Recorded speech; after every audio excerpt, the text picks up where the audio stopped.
ایک موقع پر حضور نبی اکرم صلی اللہ تعالی علیہ وسلم نے ارشاد فرمایا، بھوک اور پیاس کے ذریعے اپنے نفسوں کے خلاف جہاد کرو، کیونکہ اس کا ثواب اللہ سبحانہ و تعالیٰ کے راستے میں جہاد کرنے والے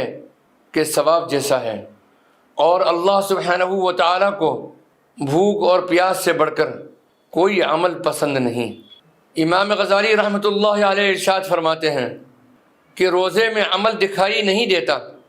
جبکہ دوسرے تمام اعمال لوگوں کے سامنے ہوتے ہیں اور دکھائی دیتے ہیں،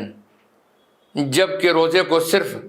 اللہ سبحانہ و تعالیٰ دیکھتا ہے، اور وہ محض صبر کے ذریعے ایک باطنی عمل ہے۔ دوسری وجہ یہ ہے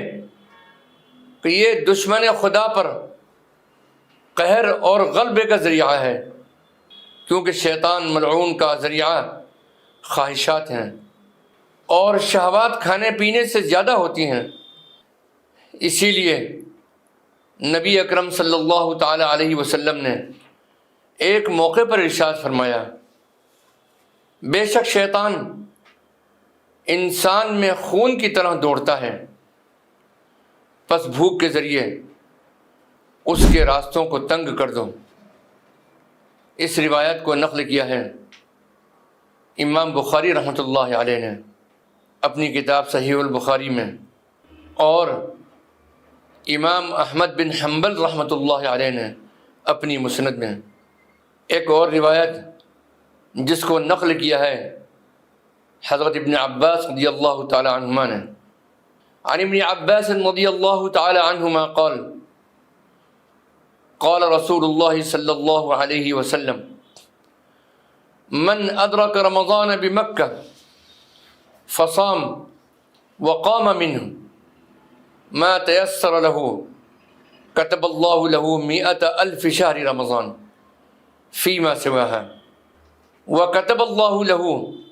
بكل يوم عتق رقبة وكل ليلة عتق رقبة وكل يوم حملان فرس في سبيل الله وفي كل يوم حسنة وفي كل ليلة حسنة۔ یہ سنن ابن ماجہ کی روایت ہے۔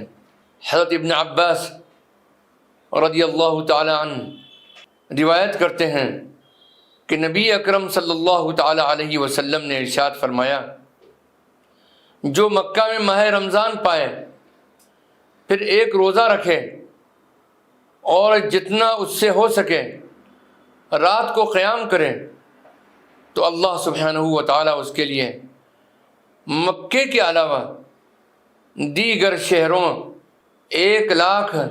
رمضانوں کا ثواب لکھیں گے، اور اللہ سبحانہ و تعالیٰ اس کے لیے ہر دن کے بدلے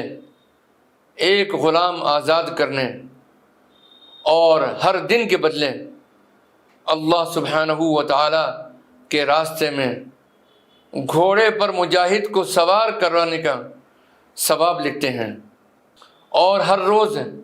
ایک نیکی اور ہر رات ایک نیکی اس کے نامہ اعمال میں لکھی جاتی ہے۔